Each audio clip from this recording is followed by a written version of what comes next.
গ্রেফতার করা হয়েছে ভাঙড়ের তৃণমূল নেতা আরাবুল ইসলামকে। এবার তারপরে ফের উত্তপ্ত ভাঙড়।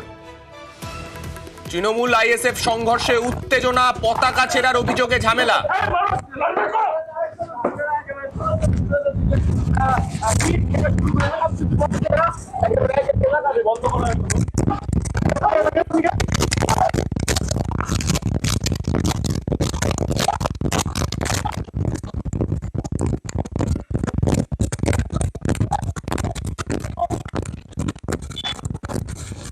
ভাঙড়ে উত্তেজনার পরিস্থিতি, ভাঙড়ে আইএসএফ তৃণমূল সংঘর্ষ, আর তাকে কেন্দ্র করে ভাঙড় ফের একবার উত্তেজিত হয়ে উঠল। আমাদের সঙ্গে রয়েছেন আমাদের প্রতিনিধি কল্যাণের থেকে জানতে চাইবো, কল্যাণ, আজকে হঠাৎ করে কেন আরও একবার ভাঙড় উত্তপ্ত হলো? কেননা গতকাল আরাবুল ইসলামের গ্রেফতারি, তার সঙ্গে কি এই আজকের সংঘর্ষ কোথাও সম্পর্কিত?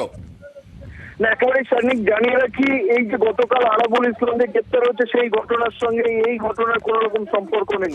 আজকে কোচপুকুর গ্রামে দলীয় পতাকা লাগানোকে কেন্দ্র করে আইএসএফ তৃণমূলের মধ্যে ব্যাপক সংঘর্ষ বাধে।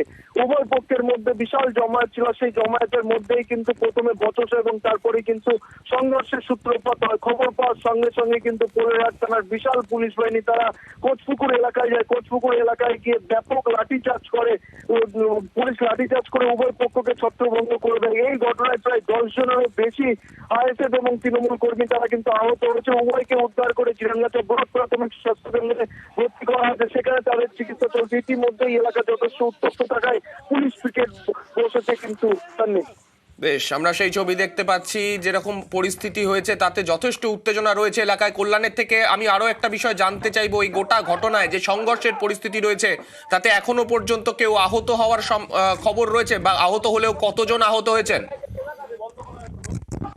উভয় পক্ষে কিন্তু 10 জন মতন আহত হয়েছে বলে ইতিমধ্যেই আমরা জানতে পারছি। তাদের কিন্তু ইতিমধ্যেই জিরাঙ্গাতে ব্লক প্রাথমিক স্বাস্থ্য কেন্দ্রে ভর্তি করা হয়েছে, সেখানে তাদের চিকিৎসা চলছে। ঘটনাস্থলে পোলেরহাট থানার বিশাল পুলিশ বাহিনী কিন্তু এলাকা ডোমিনেশনের ইতিমধ্যেই কাজ চালাচ্ছে। যেহেতু বিশাল জমায়েত তৈরি হয়েছিল আইএসএফ এবং তৃণমূলের কর্মী সমর্থকদের, মূলত দলীয় পতাকা লাগানোকে কেন্দ্র করেই কিন্তু এই সমস্যার সূত্রপাত। প্রথমে উভয় পক্ষের মধ্যে ব্যাপক বচসাবাদ এবং পরে কিন্তু সংঘর্ষ বাধে। খবর পাওয়ার সঙ্গে সঙ্গে পুলিশ গিয়ে কিন্তু ওই সংঘর্ষ যে আইএসএফ তৃণমূল মুখোমুখি ছিল তাদের উপরেই কিন্তু ব্যাপক লাঠিচার্জ করে বলে স্থানীয় বাসিন্দারা কিন্তু অভিযোগ করতে চাননি। বেশ।